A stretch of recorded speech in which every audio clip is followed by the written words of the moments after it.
Welcome to Black Republican, Black Democrat. I'll be your co-host today, Jamar Nelson. I'm your other co-host, A.K. Kamara.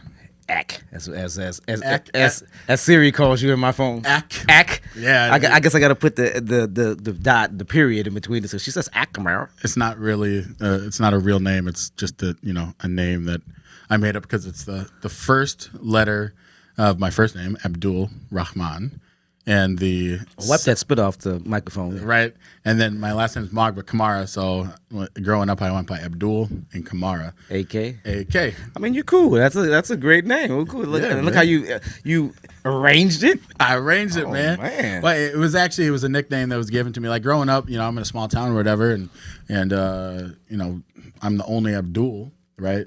So I didn't really have a nickname. Up in that little town you were, I'm sure. Yeah. You're probably the only black, too. Shout out to Devil's Lake, North Dakota. Yeah, Devil's Lake. That tells you a lot. But when I got older, I moved to towns that had more than just an Abdul. So then someone's like, what should we call you other than Abdul? And I was like, everybody's always call me Abdul. And they're like, well, your name initials, let's call you AK. So that's how it picked up, man. Well, welcome to the show, AK. Yeah. Abdul. Welcome, man. Abdul. Abdul, you betcha. How's your week been, bro? It's been busy, of course, bro. I'm always on the run. I'm on the go, and no rest for the weary. Or the wicked. Oh, excuse me? Excuse me? No rest for the weary, okay? Yeah, that's right, for the weary. And, I'm just go, and participating in what's going on with Minneapolis with the vote no on the amendment that'll be on the ballot come November 2nd as to whether people want to end, practically just end the Minneapolis Police Department or not. And I think that folks, I think enough people are starting to realize that, the police department, MPD, is screwed, but we need a police department. We should be talking about strong reform and supporting the chief in the reform that he's trying to put forth, but I think trying to disband or abolish the police department is the absolute wrong way to go. Yeah, man. We have a really good show lined up for today. We try and keep things local. Last week we kind of diverted from that to kind of talk a larger, just a general story that people have been interested in regards to media and narratives and things like that. But we always try and keep it back to local. We have a governor candidate. I was going to say gubernatorial because we were just talking about that offline. But we have governor candidate Paul Gazelka, who was formerly the Senate Majority Leader. So that's going to be a great part when we get into that part of the conversation. But kind of thinking about what you're saying, right? When you're out in the community, I've always been curious, from the media. Specifically, I would say more from progressive media, we hear about the defund the police movement. Now you're out there and you're talking to people and you're saying to vote no, right? That's kind of what you're at. Like what kind of things are you hearing from folks? Listen, we get a lot of great response today. Especially we bumped into a lot of people of all races that said no. Everyone. It was one brother we bumped into, knocked at his door. It was like, man, the police is effed up. They is effed up. They done whooped my ass and everything. Yeah. But I don't want to be rid of them. And so that's what you want to hear. I mean, I don't want to take my hat off and all that, but I've got a gash in my head where I've been brutalized from the police. But I think, again, wanting strong reform is something that we should be focusing on. Now, if this gets enacted, let's say it passes, then they have 30 days to come up with some form of police department. Yeah. Dude, that's scary. Yeah, it's a very, very, very you short got amount 30 of time. days to come up with whatever you deem a safety department is. And if you look at the language, I implore everyone to go look at it. You'll see the word shall, as that's a must, and then you'll see the word it's the other word they use is some other word. They don't use shall, but shall means we're gonna. Yeah. And then the other word is like, we may. Sure. And so they give the mayor, they claim that the mayor have, along with the city council, power to put up this new police department, but the chief will be a chief in name only. He really won't have a say-so over his men and women. The discipline would come through the city council, right, and the mayor. But the council would have obviously more power than the mayor would. So we're in dangerous times, and I think that obviously trying to eliminate a police department in a city that has 72 murders is scary. And so you want to make sure that folks that are running for office, you want to know where they come down on that at. So I think that's what we've been doing every week, is asking different particular candidates or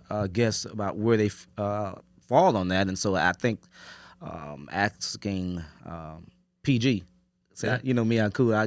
PG. Paul Gazelka, how he feels on that. Matter of fact, let's just bring it on in. Well, I would say before we get into that, let's pay some bills. We brought on a new sponsor last week. I forget. Yeah, our new sponsor last week. It's pretty cool. He's a pretty cool dude. He's a cool dude. Name is David, and goes by Red, actually. And he joined as one of our. He's a light-skinned brother. And he joined. He has a shop, and actually, in my professional life, I actually insure his business. I'm an insurance agent, and so is he in good hands? He's in great hands. Oh, okay. But that's not the right company. I'm a different. I didn't say. Listen, you just would say yes and leave it alone. But just imagine, they are a clothing store that is down in St. Paul off of Payne Avenue, 991 Payne Avenue. If you don't live in the metro area, but you still want to get some of the latest street clothes, urban street clothes, just head over to justimagine651.com, justimagine651.com, and you'll be able to check out their inventory. But if you are in the area and you want to head out, they have Dead Stock Jordans. Who? Dead Stock Jordans. Word. Those are fly shoes. They also got Frost Originals for clothing. They got Maccoby, George V. Paris, NBA Youngboy, $1 Billion Baby. And another thing that I really wanted to stress too, after talking with Red, is that they buy and resell Jordans and Yeezy. So if you just kind of want to take a look at what you have, just stop in the store, 991 Payne Avenue in St. Paul. Tell them that Black Republican, Black Democrat sent you. But when you're online, you can actually subscribe. And in the referral code, you can put BRBD, and it's going to give you 10% off of your total order. So if you're in St. Paul or you just like wearing the flyest urban street clothing, head over to justimagine651.com and see what's up. Well, now, you've gone to Just Imagine. You got to make sure your due is due. And your clothes are fly. Yeah. You don't get that. I'm a 70s kid. You dripped out. Oh, no, excuse me. If you're dripping. But now you get hungry. Yeah. I think I would want to go. Where would I go? If you're real hungry, you want to head over to the Egg Roll Queen. The Egg Roll Queen? The Egg Roll Queen. Okay. Because they got giant egg rolls, specialty. If you love egg rolls like I do. You do love them. Yeah, I love Korean, Japanese, Chinese. I love a lot of Eastern culture foods. It's just kind of my jam. Their egg rolls are top notch. Like no lie, completely legit. Some of the best egg rolls I've ever had. And they do specialty and they have, more traditional.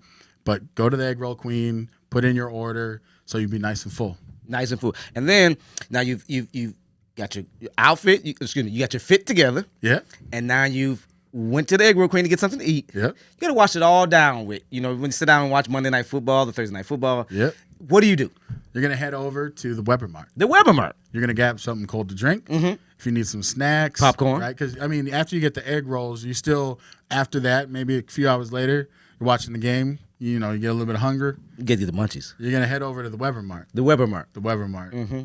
Thank you again to all the sponsors seriously. that help out the show. This isn't free for us. And also, just kind of a reminder, if you like what we do, if you think that the show has quality content, you enjoy it, please head over to our Patreon page. It's patreon.com/BRBD, and you'll be able to become a subscriber. Once you become a subscriber, and once we get some subscribers going, we're actually going to start releasing content specifically for them. And we really do look forward to doing that, just kind of to give that extra little boost to folks that want to support us while we're doing our show. And appreciation. Absolutely. Absolutely. Well, again, we've got a great guest tonight, and he's a gubernatorial candidate and former majority leader of the Republican Party. I like to call it the Den of Iniquity, but the Den of Iniquity. That's just me, But let's bring on tonight's guest, Paul Gazelka. How are you, Paul?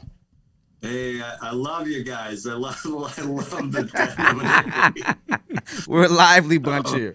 We're a lively bunch. Good. I like the way you presented the commercials. I think it's really cool, and I'm glad you're talking about the issue with police in Minneapolis, and I'm glad. I think all three of us then are on the same page. Vote no. I mean, it's like, we're open to reforms. We did, frankly, the most comprehensive reform package a year ago, July, and then a little bit more this year. But we can't defund the police. I mean, in the end, if you don't have the police, you're going to have more crime. I mean, to me, it's not rocket science. No, absolutely right. No, I think that in fact, that you took the first question I wanted to ask you about was because I remember a police reform bill. Wasn't enacted. It wasn't enacted because we had too many. It was. Yeah, it was. So now in this police reform bill, I think that one of the problems that a lot of folks have is the fact that qualified immunity wasn't in this one either. And then I was listening today with Tim Scott and Democrats. It's not in that one either, and I think that was the breaking point. What is it with Republicans that you don't want to hold officers responsible for their inappropriate conduct? Yeah, that's a really good question because a year ago, July, we did about a dozen reforms, and then we did quite a few again this year. But qualified immunity basically means that you're asking the low-paid police officer to buy their own liability insurance. And since we've got an insurance guy here, I am as well. That's a riskier thing. I mean, liability insurance for a police officer. And so what happens is the local communities, the police or county, they pick up the tab on that, and that's how the police officer's covered. So to force them to buy their own when they're already not well paid will only drive more police out of that industry. And frankly, we need more police. Minneapolis was at about 800 police, and they felt like they needed 400 more. Now they're down to about 500. So we got to find tools to make sure they're coming back in, not going out. And so that's why I don't support qualified immunity. Let the cities purchase the insurance in a bulk way so that they're covered. Okay, I just want to say, kind of in dovetailing into that, I'm a very steadfast Republican, and I know that a lot of libertarians kind of are in agreement with a lot of the left on that issue in regards to getting rid of qualified immunity. But so here's my kind of observation of what I've seen is that they want to get rid of it because they feel that it creates, this blue shield where officers aren't held to account. And so I'm just curious, as you've ran the Senate and you've talked to a lot of folks, do you guys do anything to address that type of issue of kind of this blue shield to get past it? Because I think that's what people really want. I think that's really a good question. So we reformed the post board. I think that was where you have oversight over the police, and we added more citizens on an advisory committee for the police board or the post board, so that there's more input and there's more oversight. And I think that's what people are asking for. We banned the chokeholds.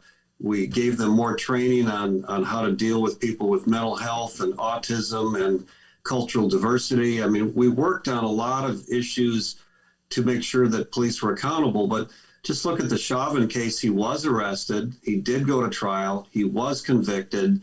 And so I would say the system, I think, is working better now than it's maybe ever worked. And so, but there's certain things that we decided not to do. One was the qualified immunity. The other one was forcing police officers to live in the community that they represent. We actually think it's a good idea that they do that. And we said, let's offer more bonuses if they want to do that. A number of police officers said, look, I want to protect my family. I want them outside of the area that I'm in, because in today's society, there's a lot more picketing of people's homes. My own life up north, I've been picketed 4 times as a result of some of the things I've done. So we're trying to find that balance, I guess, is the point I'm trying to make. No doubt about it. But I think that, again, if real reform is going to be done, then there has to be some onus on these officers to be responsible for their misconduct. And again, I mean, we've had a citizen review board that got disbanded in Minneapolis. So the thing about it is putting ordinary citizens on there it has to be folks from the communities, not just, your favorite person that you like or you have a relationship with. It has to be real people that have skin in the game, that know about the harassment or have experienced the harassment of police officers. So if you guys didn't put those type of people on the board, then to me the board is all for naught. Because again, if an officer doesn't realize or doesn't care, and that's why we're talking about qualified immunity, if he knows that if he abuses the system, he or she, thank you, abuses a citizen, that they'll have to come out of their pocket, it makes them think twice. So, Paul, why wasn't that important to you enough to make sure that, listen, I'm going to hold you, because we have to hold ourselves accountable as constituents, as citizens. How come police officers aren't held to the same standard of responsibility when they perform misconduct? I mean, listen, I've got a gash on my head that took 13 stitches from an illegal raid. Now, should I have been able to sue that department? Should those officers have gotten imprisoned for coming into my house abusing me? They should have. But again, they were because they know that they can get away with it, and you guys cover for them.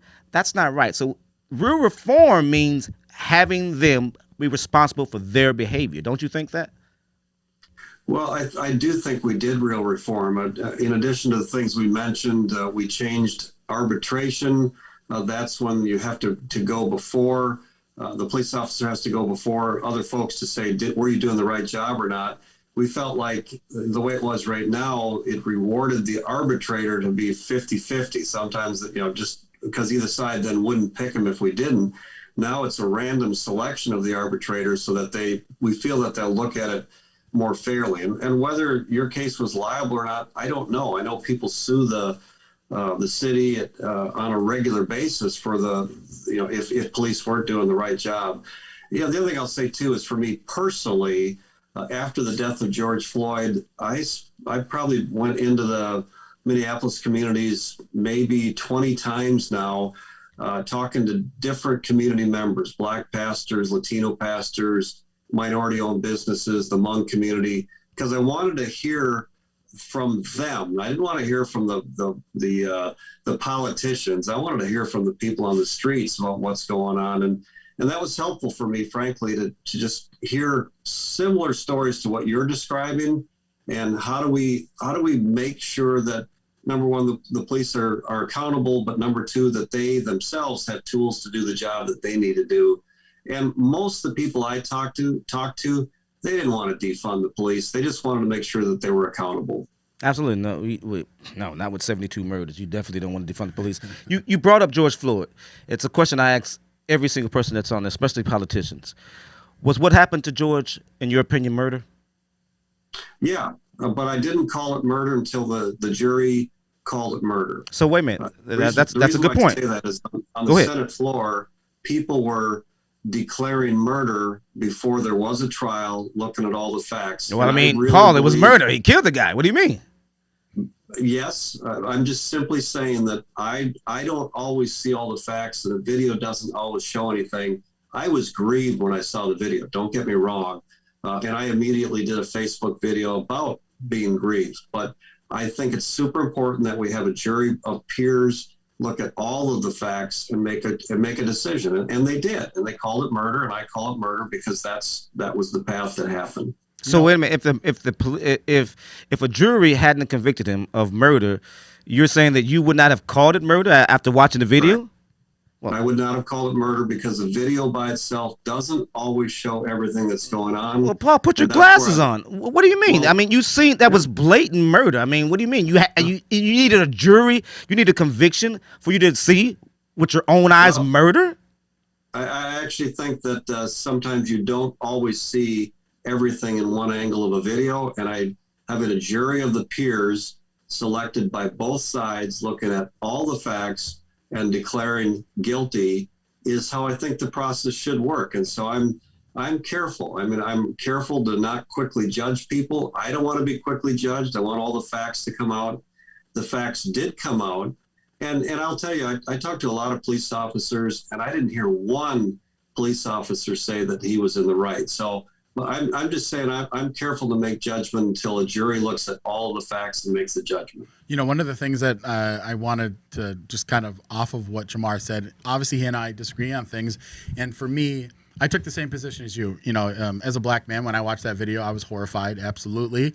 But at the same time, I do believe that we have the greatest legal system in the world, and that we have to listen to what the process is. That you know, if what happened and the jury comes out with a guilty conviction, and that's personally where I am as well. But I wanted to ask you, you know, as you have kind of been navigating this run for governor, you know, are you hearing a lot from people outside of the Twin Cities area about the need for police reform?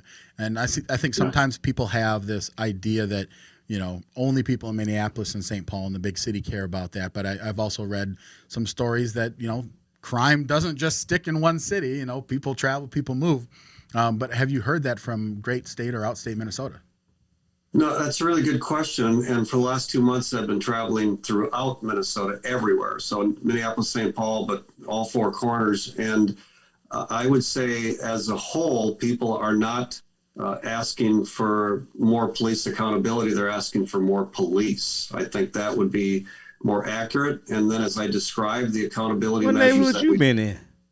What's that? What neighborhood you going into to asking for more police? I mean, I'm saying outside of the Twin Cities. oh yeah, area. yeah, for sure. Okay. Yeah. That's all I'm saying. Yeah, And let me say one other thing, because I think this is important. When I first, before I went visited a bunch of the different folks that I visited, I didn't want to give a dime to Minneapolis after the 1,500 businesses were damaged or destroyed, and you know, $500 million plus.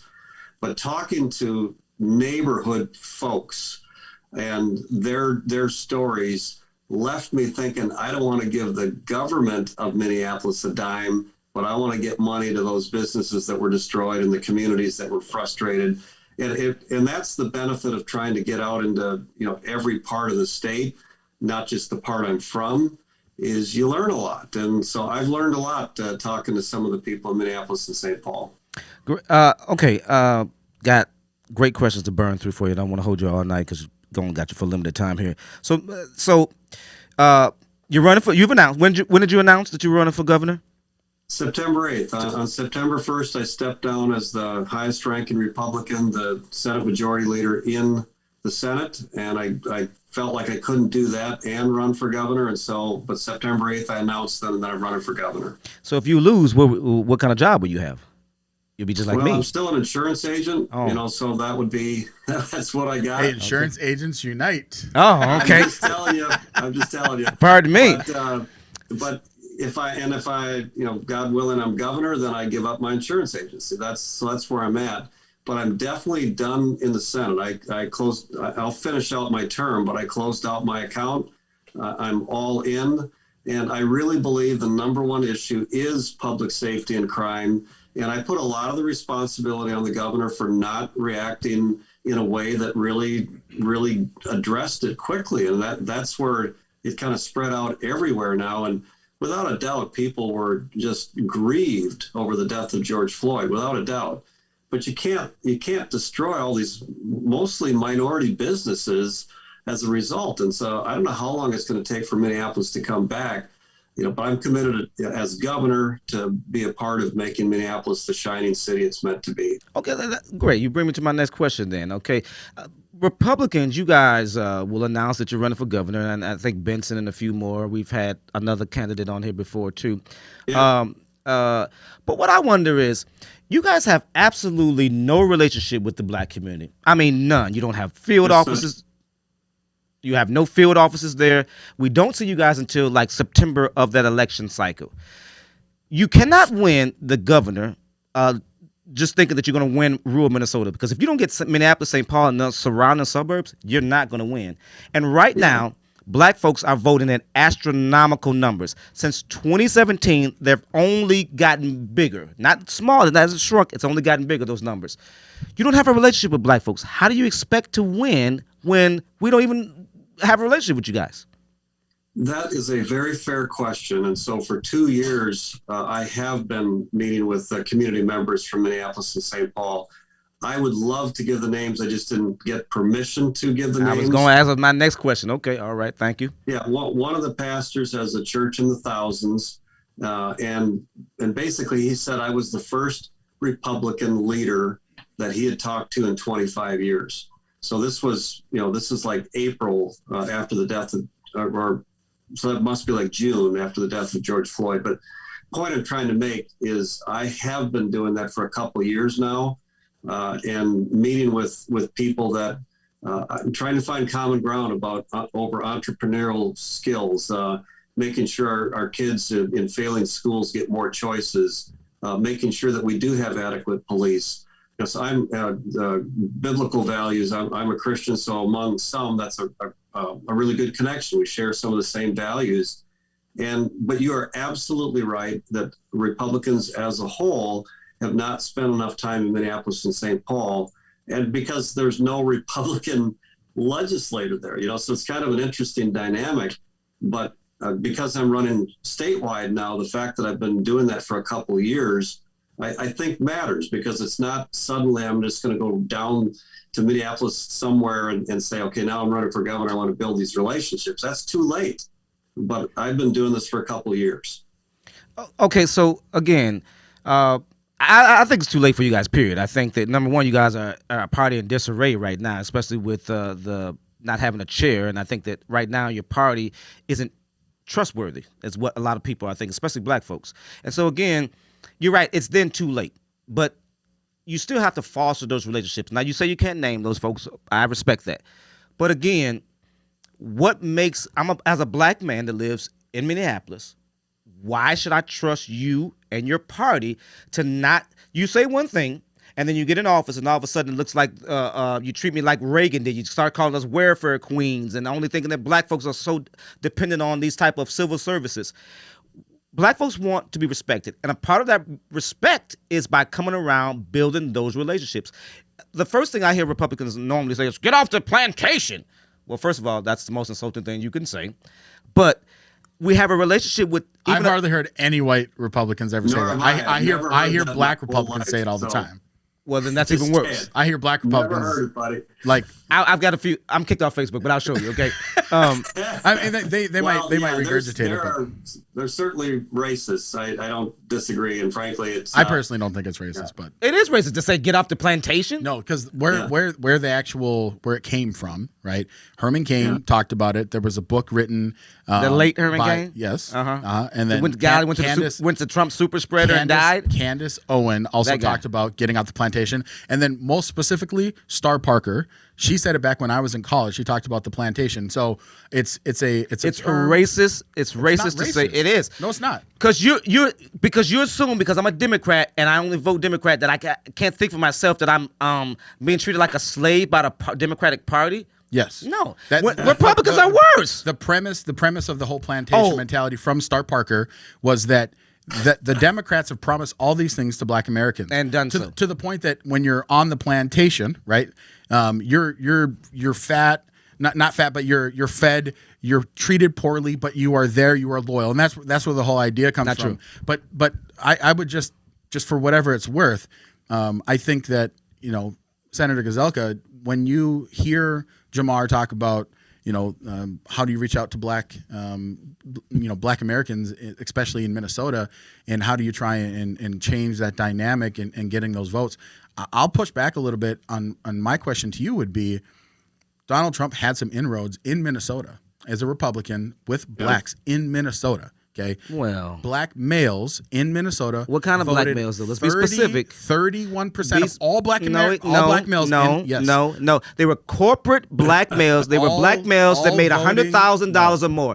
Yes, they were black males. They were not urban. State of Minnesota. No. The entire state of Minnesota. No. People that identified as black. 31% voted for Donald Trump. Yes, and they made $100,000 or better, bro. So I'll show you the stat. There were not poor black folks. 31% of black Americans, of black Minnesotans, make $100,000. You think what black folks what black man I'm just telling you other what the than stats you are. someone that's in this party You wanna know what I was go find doing? me some black Democrats that voted for Donald Trump. There I'm weren't just any. I'm just telling you what the data is, man. There weren't Let any. me tell you, Jamar, let me tell you what I was doing, because I think this is important to you. In my conversations with some of these guys, I said, what would make a difference to you? What would show you that I'm doing more than words? Because everybody's got words and promises. Absolutely. And they said, help us find jobs. That's right. And I said, well, does it matter if it's from the government?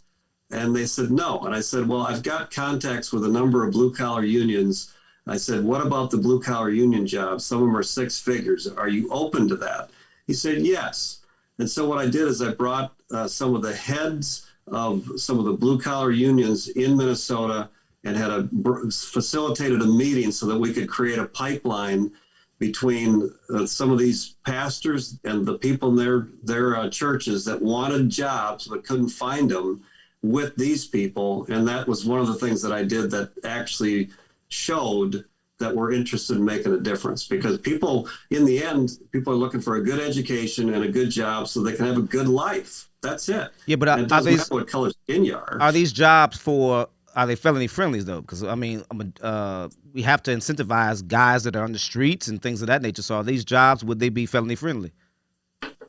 They were jobs that the particular one was with heavy equipment, and they train them. They're willing to train whoever's willing to work.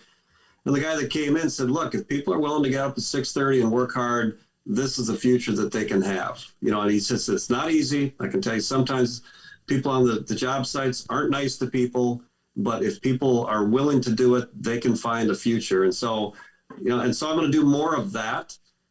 As far as jobs, that's where I think we can make some real connections right away.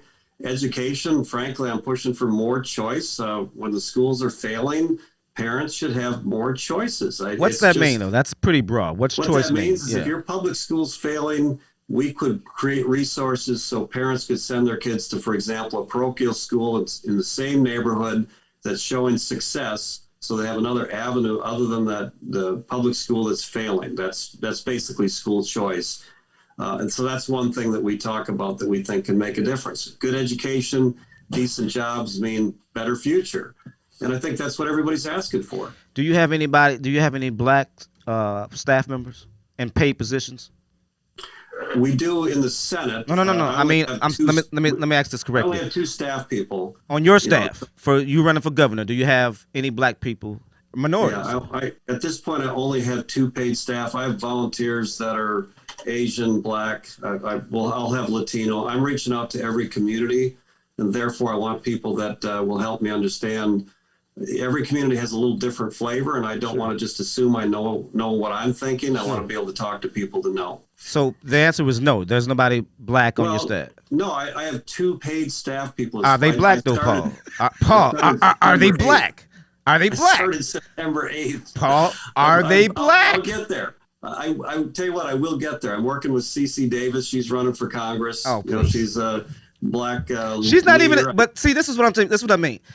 A black face doesn't mean that she or he knows everything. CC Davis does not come into the hood. I don't. I mean, do you know that? Do you know that? No, you didn't sit here and ask me. Do I know that? She's from Minneapolis. What part of Minneapolis has she lived in for the last 30 I'm around years? South and North Minneapolis, Southeast and Northeast. Yes, I look through this phone right now. I didn't ask if she went to community activists. I asked. It doesn't matter. If she's lived there her whole life. I'm just saying. Where's she been? I don't know if she has or hasn't. She's not around. She's not around. Go to Gazelka.com and look at my commercial. Everybody in that commercial. You wearing stilettos? What's that? Are you wearing stilettos in your? I did a commercial, and you'll see that it's not all old white guys. Good. All of those people are people that I know and are friends, because I develop friends in every part of Minnesota. I value people. That's what I do. And that's the language of love, frankly. If you value people, it doesn't matter the color of the skin or the religion or whatever. And so look at my commercial, because those are all people I know. And it's like, I'm trying to send a message that we are better off together, and we certainly aren't together right now. It's more divided than I've ever seen. That's true. I mean, well, especially when you vote for Donald Trump. But now, so next question. Your little digs, man. They drive me insane. So right now, I've heard you come out and talk about John Thompson, and I've wondered how did you arrive at asking him for his resignation? I think twofold. I think the first one was I was disappointed when he went up to Hugo and said, we're going to burn this city down too. I thought that was really inappropriate.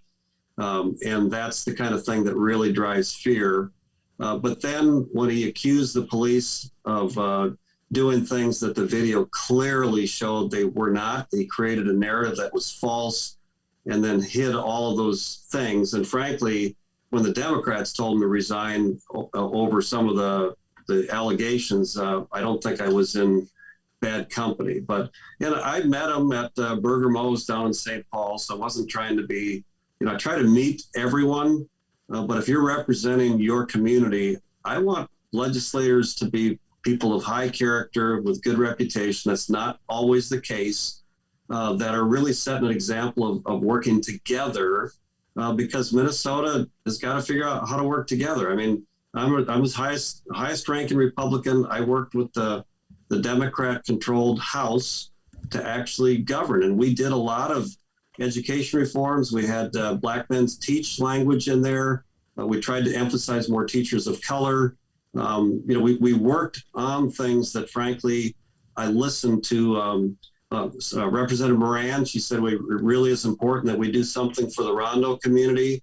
I put that into our final agreement so that there was an acknowledgement of that, the highway dividing that, and I don't know where that's going to go, but that comes from respecting people. And if you sow division and anger and hate, we can't get anything done. And we're already so divided. But I want to say that the fact is we actually did a pretty good budget this year that acknowledged many different communities of color.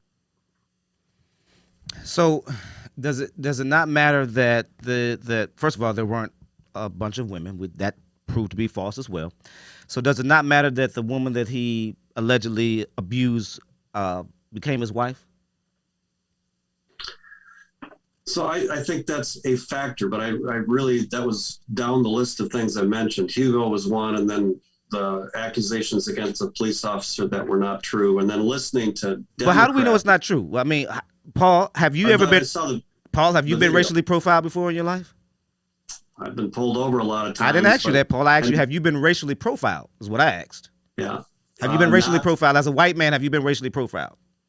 Not in a not driving my car. Okay, exactly. So you don't know what it's like as a black man to be pulled over just because you're black, driving a nice car or bumping your music. You don't know what that's like, correct?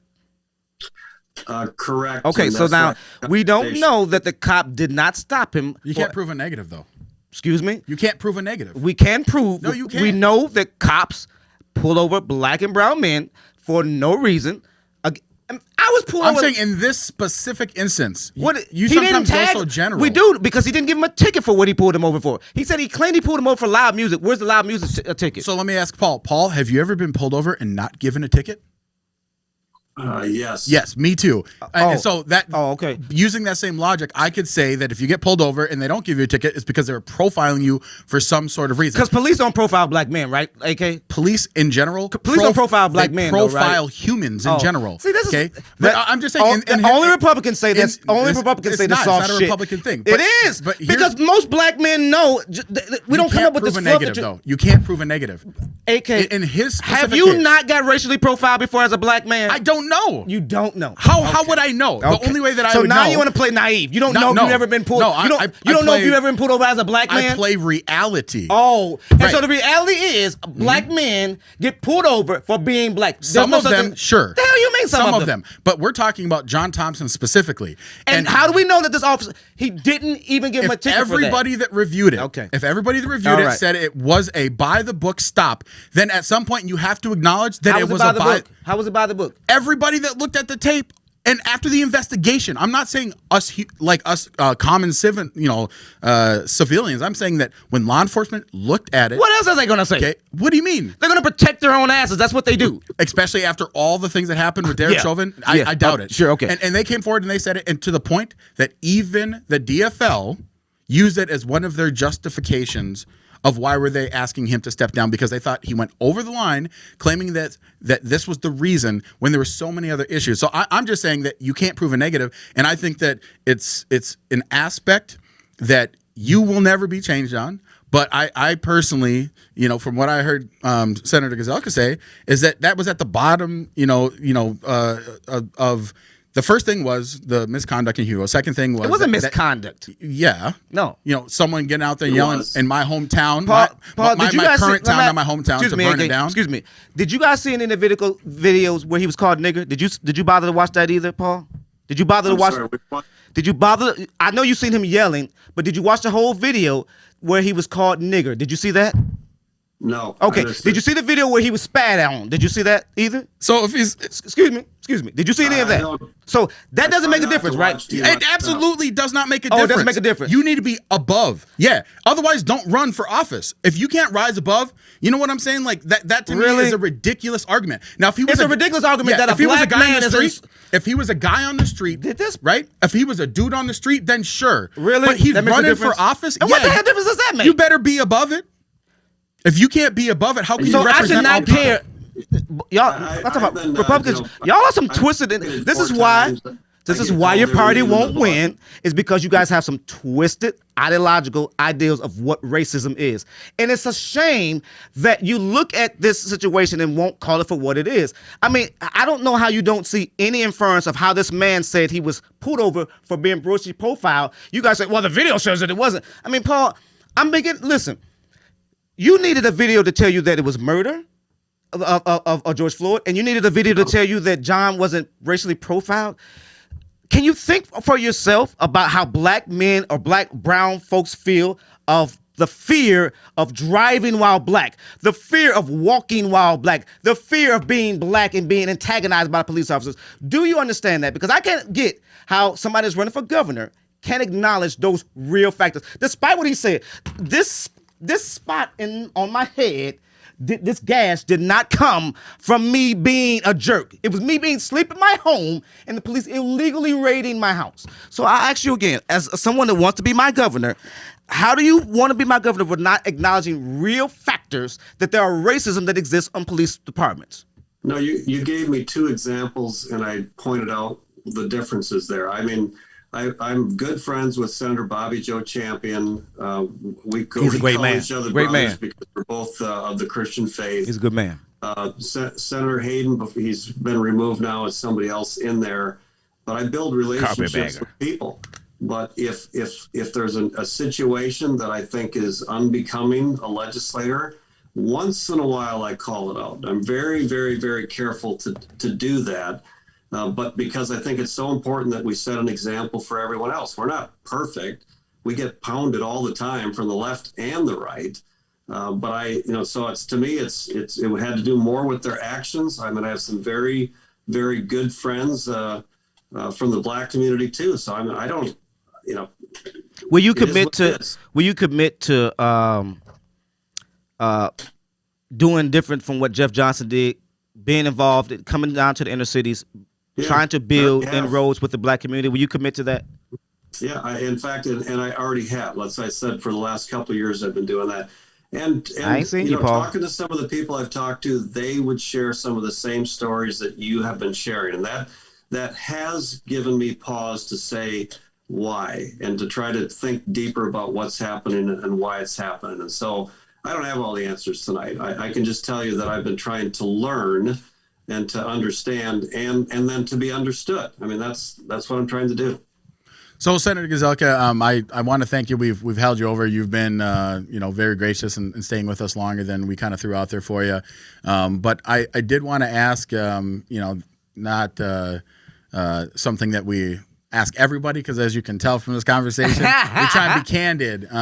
But if someone wants to know more about your campaign, about the issues that that you're standing for, where can they go to connect with you? Do you have any events that are coming up soon that people could go and show up to? But again, appreciate you for being on the show. Do you have any events in the black community planned? Yeah, in fact, I'm setting a date to go see that that black pastor that I'm not going to name on the. So we'll see that eventually. Deal. Yeah. Man, did you have a black bastard or a black pastor? Yeah. No, I'm just playing. Black pastor. The best way is Gazelka.com, because that's our website. It shows my commercial, which I want you guys to look at. I'm gonna peep your commercial, Paul. I'm gonna peep it. And and I'm gonna focus on public safety. To me, that's a huge deal. Big. We got to get it. It's big. On.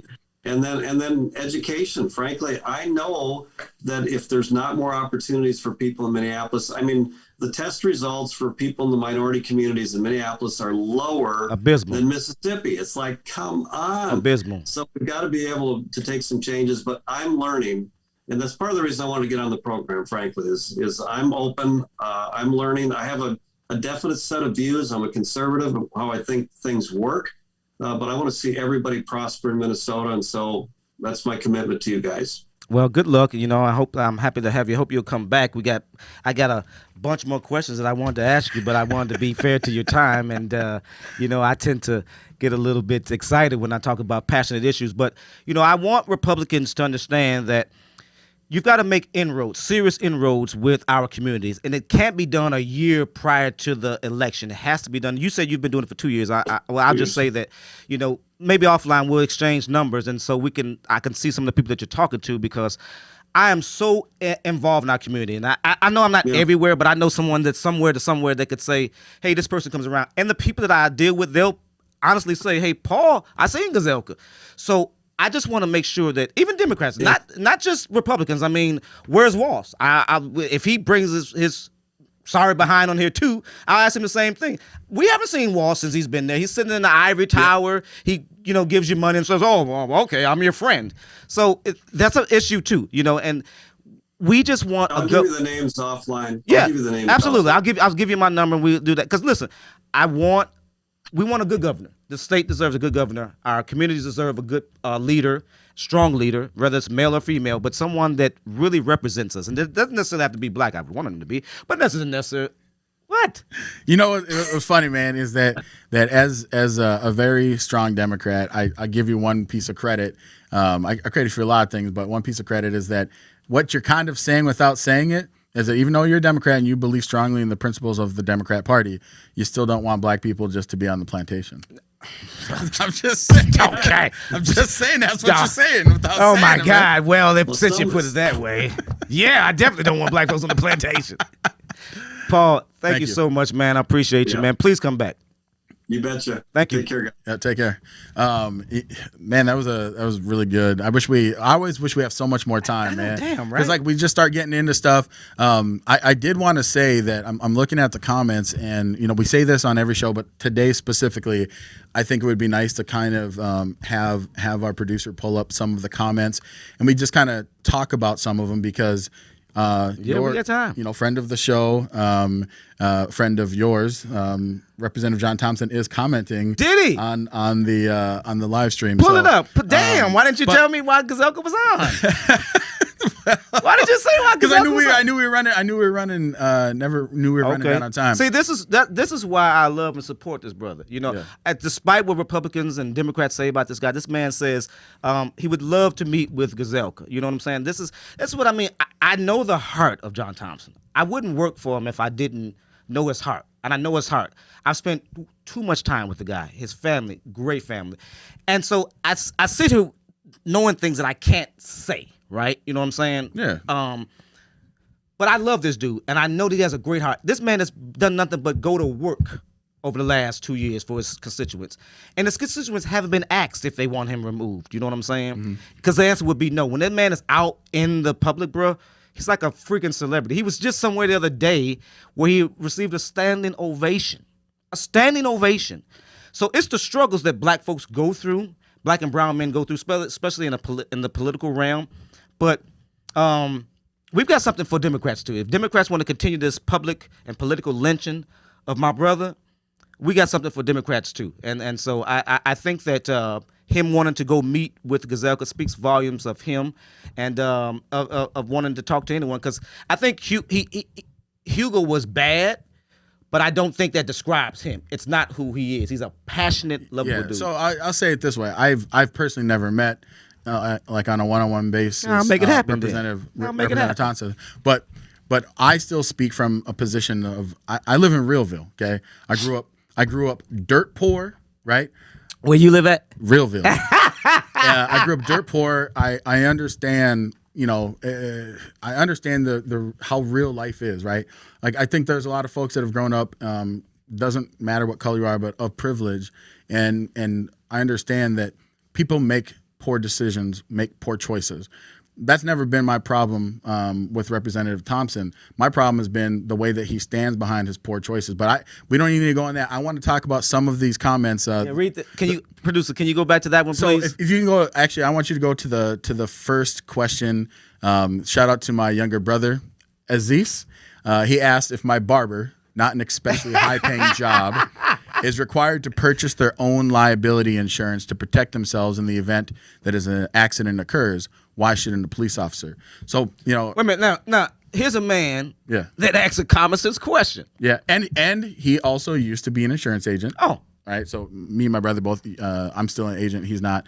But answer that for him. So I guess if I was talking to Aziz, I would say to him that the qualified immunity question is one that I haven't been convinced on. Okay, I personally don't think they should be held responsible for their own actions, bro? That's what I'm telling you. Okay. I'm saying, so when I heard Senator, you're for qualified immunity. I'm not one way or another, but I haven't heard a strong argument of why we shouldn't have qualified immunity or why we should. The insurance argument, to me personally, I know how much premiums cost. It's not that much. No. Right? Like for an officer to carry some type of errors and omissions, maybe it's like a couple of grand a year. And I get, we're talking about a professional career. I know that police officers out in rural Minnesota aren't making $60,000 a year. I know that. But Minneapolis police officers are. Minneapolis police They certainly are. But I haven't necessarily felt one way or another. But I do think for me, the bigger issue is, what is the reason why people want to get rid of qualified immunity? And like I said to Gazelka, I think it's because folks want to see people held accountable. And Absolutely. And they felt like if that's a mechanism where you no longer have this, whatever, $1 billion policy behind you, if you have a policy that you have to pay for, you might be more cognizant. And so I'll say it this way on the argument of getting rid of qualified immunity. If my insurance, my auto insurance was paid for by somebody else, would I be as cautious as if I had to pay it, knowing that it's not coming out of my own pocket? And I would say in that argument, I could see, because we all know that people, when they go and they rent a car, drive it like you stole it. Yeah, exactly. Right? You drive the hell out of it. Right, That's right. Right, because you're not paying for it, right? It's not yours. So again, I can see the other side where what Gazelka was saying. So that's a good question, Aziz. Thank you. Rachel Appreciate Williams that. did ask, what are Democrats in Minneapolis doing about Ilhan Omar and her defund the police movement? Can they get behind Cicely or no, because she's a Republican? And I think this would be a question to ask you, because we've talked about this before, Cicely. right? No, we're not getting behind her. Let's say that she's just bomb, right? I don't. We want to have her on the show. So if someone is in the Cicely camp, we'd love to have her on. But how has that reflected, as you've heard from people, that Ilhan supports this? And obviously she's a very popular rep. She keeps winning with high percentages. Killing. Yeah. So, have you heard people say, well, I'm with Ilhan? Yeah, I have, bro. But I'm on the opposite side of the fence. I think that we cannot defund or disband or abolish the police department. It's an asinine way of thinking. Seriously, we're at 72 murders in the city of Minneapolis, where 46 of them have happened on the north side alone. So to think that you want to end the police department, or I can't phantom that, honestly. Yeah. The ideal of that is just stupid. Yeah. Again, strong reform. Let's enact some strong reform. And people say it's been tried already. No, it has not. Reform in the Minneapolis Police Department has not been tried. Let's try it. Let's enact some strong policies that hold police accountable, even aside of qualified immunity, but hold officers accountable. Yeah. I think that goes a long way with people saying, because I'm, again, literally knocking on the doors today, met people that said, again, I don't like the police, but I want the police. Yeah. That's the sentiment. That's the growing sentiment. I mean, I like you, like we're talking about Republican Democrats. I mean, I like you, but I know you. I want you around. And so I think that's the growing part. I hope that it fails. I really do hope that the ballot amendment fails. Yeah. It's scary, bro. So a question that Rachel asked, I think, is a good question. And I don't want to put too much information. Anybody that sees her comment can obviously look at her picture, but she's asking an honest question. Do most black Democrats even want to hear what a white Republican has to say? Honest question. Yes, I've worked with them. You know that, AK. I've been hired by plenty of them, and I brought them into the communities to put their word out there because I think that our community deserves to hear that. Make a choice. Here's a Republican saying such and such, and here's a Democrat saying such and such. Absolutely, but I don't. What happens is they tend to often not come around into that election cycle, right. And then when they come around, they're talking down to you. Sure. They're telling you what you need instead of asking what you want. What you want, yeah. Right, and that's the problem with everyone. They don't come asking you what you want to say. Well, here's what I did. Here's what I think you need. No, ask me what we want. And so I think that we'll get a better commitment of building bridges with Gazelka than you did with Johnson, because Johnson, you had to force him to come into North Minneapolis, right? Yeah. It looks like Gazelka will do that, and in fact, I got him to commit to that. He said yes, so we'll play this video, we'll hang it around his neck like an albatross. He committed to doing so. Yeah. I mean, I think that's the important thing. I'm a Republican, yes. At the same time, I'm not going to just always carry water because someone says something. I think it's important to hold people, accountable. So it just kind of, like I said, Representative Thompson kind of jumped in the conversation, and he's keeping the position that he's had, right? He feels, based off this comment, he goes, that video did not show the whole traffic stop, right? It did not. And so he also asked, what investigation happened. And so, the thing that I'm always curious about is that, Senator State Rep Thompson, man, he is not backing down, and he shouldn't, because again, you guys, they're trying to force the man out for something that happened 20 years ago, allegedly, and he's never been. I forgot to ask Gazelka, where's the conviction? Show me the conviction. Everyone wanted to resign for something that, especially Hugo. Let's keep it real. Everybody's pissed off and mad at him about Hugo. Mm. That's all this boils down to, because he did nothing while in office that deserves expulsion or anything of that nature. So explain to me why we want the guy gone. Well, Hugo. And like you said, what investigation was done? There wasn't an investigation done. There hasn't been an investigation done. People have just decided to. Democrats are scared, all right? But this public lynching will not be tolerated, bro. Yeah. It won't be tolerated. So you don't like the use of the word plantation, but you use the word lynching, which is interesting. So I have. Oh, it is. So what, And I'm saying Democrats are doing it. I don't care who it is. Democrats are doing the same thing. So I think it's like you said, that's an important part to bring out, because it's one thing, you can dump on Republicans, but they kicked them out of the caucus. Yeah, Democrats are doing the same thing. Democrats. So right now there's 2 independent reps. I think it's Republican Eric Mortensen and Bach. Bach is independent now. He's independent too. Yep. And then Thompson. So, hey, the two parties, Republicans and the Democrats, are on the same aspect on this Thompson. I personally, I would like to have State Rep Thompson in. I think that would be good to have him on, because I have some tough questions I want to ask him, but I want to ask him as a man face to face. I'll ask him on, and he'll answer the man to man. There's a lot of people that have asked me kind of offline, like, why don't you ever really kind of get into the Thompson thing? And I said, for 2 things, if he was like a national person, I'd rip him all left and right. But because he's 1, local, and 2, there's a connection, I want to give him the ability to be able to actually defend what he believes. And I think it's underhanded for me to talk to you about it. I know that you guys are friends, but that ain't the same as talking to the man directly. So I would love to have State Rep Thompson on to ask him some questions. Absolutely. We've got 3 minutes, and he will definitely come on. And let me say this to you. Yeah. He's going to win that seat again. Democrats thinking that what they did will check that 90225. He is going to win this on office September again. 21st. He's going Jamar 22nd. is making. He is going to win that seat here. again. He is absolutely going to win that seat again. He's going to run. He's a strong black man. He's got a great wife behind him. He's putting together a solid team. He is going to win this seat again, and he's going to laugh in the face of everyone that's asking him to resign for nothing, because I want to know. Let's ask the questions of what has everybody done 20 years ago that would disqualify them for being in public office.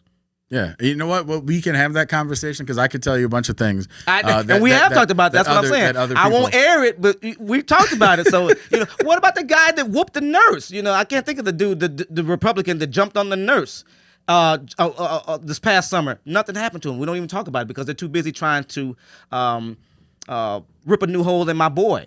That's not going to happen. We got folks like us that are not going to tolerate y'all trying to take down one of us because he's one of us. He's one of y'all. And just one last thing before we let the show go. This is something that's been sticking in my craw. What? When you talk to Gazelka, right, and you say black men are afraid, or however you said, of being racially profiled or whatever, I want to be very crystal clear. Not this black man. Oh, well, then you're different. And that when you look at polling, I don't like when you put a pejorative that it applies to everybody because it's not even close to. It's like maybe a little bit over 50%, but there is, we'll call it 40%. Let's say 60% of black men are afraid, 40% aren't. And I personally think that when you say that, you're devaluing my blackness just because I disagree, and then I'm not. I carry a gun, okay? I am a legal gun owner in America, and I carry a gun, and I've been pulled over while I have my gun, and I have never had a problem. What happened to the last brother that got pulled over with his card carrying gun owner? What happened to him? Yeah, and that was what happened to him? That was terrible. That was bad. And I could is he alive to tell us the story? No, but I could point out some things that I think he was profiled though, right? Was a profile pullover? No, I mean not profiled by race. He was profiled by the fact that he'd been pulled over like whatever. Actually, it was because remember they were looking for a black man that had short hair. Didn't even describe this guy. He was racially profiled, bro. No, if someone gives a definition that they're looking for a person that fits a description. How did he fit the description when he wore glasses, so let me just long hair, braids? The guy that they were looking for, short hair. Are you asking whether or not cops ever have a description of someone that they pull over? Or when you say racial profiling, you're saying they're pulling someone over simply because of the color of their skin? They have no other reason to pull them over other than they think. Absolutely, yes. But you don't have any evidence to prove that is what happened. How the hell does a black man say that? What do you mean? Because white people or cops. How many white guys know to get pulled over for being white? A lot. Oh, dude, get the hell out of here. No. Get pulled over for being pulled over. Stop. It's not because of their race or ethnicity, and that's what I'm saying. I'm saying that's not true. And I'm saying you can't prove a negative. How the hell you can't prove that niggas don't get pulled over for being black? How can you prove black? that they do? How can you prove that they don't? You can't prove a negative, so I can't. I'm asking, how can you prove it? How about I just gave you the stat last week of what happened out in Beverly Hills with Ben Crump and them did a study of how many black men were getting pulled over. 99 of the pullovers were black men for no reason, and they didn't even get. That doesn't prove anything. What do you mean it doesn't prove anything? It doesn't prove anything. Maybe to you. Maybe to you it doesn't. I can tell you that 100% of people. You don't live in Realville. You live in Unicornville. 100% of every person will die, but. Okay. That's a guarantee. I could say that water is killing everybody. Okay. And then you say, what's your proof? And I say, 100% of everybody that drinks water dies, and every human needs water. You are a typical Republican. Y'all love pulling strange things out of your ass. No, I'm just when saying, you know you're wrong. I'm just saying it just doesn't. It doesn't. That's bullshit. I don't know how black men say that. That's crazy. I don't care what party you belong to. I don't know how any black man says that police don't pull over black and brown men for being black or brown. And I've never said that they don't. I said that that's the only point that you need to make then, AK. No. Just acknowledge the fact that they get pulled over for being black. It's the exception to the rule. You're saying it's the rule. Exception to the rule. You're saying it's the rule. I'm saying it's the exception to the rule. Stop playing. That's right. The first lady. Thank you. So when Philando was pulled over, was he racially profiled because he pulled him over because he was on the west side? I'm sorry, did I read that wrong? Because of his wide set nose? Yeah. What do you think? No. He was not pulled over because of his wide set nose. Unless during any why was he pulled over? Because he matched the description. He didn't match the description. AK, he did not fit the description of the guy they were looking for, bruh. That is, okay. Bro, listen to me though, bro. No. You need to understand that he did. What was the reason he was pulled over? They were profiling the brother. They had followed him and profiled the brother. The man that they were looking for, bro, was an armed robber that was bigger than Philando, had short hair, and did not wear glasses. And was in the car by himself. I didn't ask you. I just told you that, though. What I asked you was, why did they pull him over? when the officer pulled him over, he said, And in the what's your neighborhood reason?" he he goes, because you're black. That's why I pulled you over. Yes, I understand that the reason that he was pulled over ended up not being the reason that he should have been pulled over, but he was still pulled over for a specific reason. That's my point of what I'm saying. What specific reason was he pulled over for? Because the description that the cop thought he saw matched. That's the whole point. I don't think so, bro. You can be pulled over. You can see he had braids. If you shine the light on the car, bro, you can see that he had braids. Yeah, because you every time you make a decision, you've never been wrong, and that's my point. Is that just because you make a decision doesn't prove anything. All it proves is that you made an assumption, your assumption is wrong, and then something else happened. And that is what happened in the Philando case. You just proved that that's why Republicans won't win, because you guys are too naive and don't acknowledge racism when it is racism, period. Of course I acknowledge racism, okay. but you have to prove it. Yeah, right. You got to prove it. Say hello to your wife. What up, wifey? Okay, ladies. All right, man. We running late. We could keep on this, but make sure to tune in next week. If you guys are on Instagram, got a mayoral candidate coming on next week. Mayoral candidate. We got a great month of guests coming on. We do. I don't want to necessarily say, but we have someone whose last name, I guess, rhymes with LASIK. And she ran for Congress in Baltimore. Yeah. So that'd be great to have her on. But eat her up, boy. Yeah, man. This time goes fast. Make sure that you again, check out our sponsors. Make sure to patronize them. Make sure to go to our Patreon account, patreon.com/BRBD, and make sure to head on and share this episode if you thought it was good. We love the support. So many people have been sharing, liking, and growing our base. And thank you, Rip Thompson, for checking us out and also commenting. Representative Munson. He's been commenting too. Oh, has he? At the very end. Yeah, well, damn. Come on. Now you got to share this. We need 2 hours. Damn. We need 2 hours. So thank you, Rip Munson. Thank you, Rip Thompson. And I'll ask Rip Thompson to come on. And he's bad to the bone. He definitely will, because he doesn't hide, because he's got nothing to hide from. So he'll definitely come on. So I'm Jamar. I'm AK Kamar. Appreciate you, bro. See y'all next week.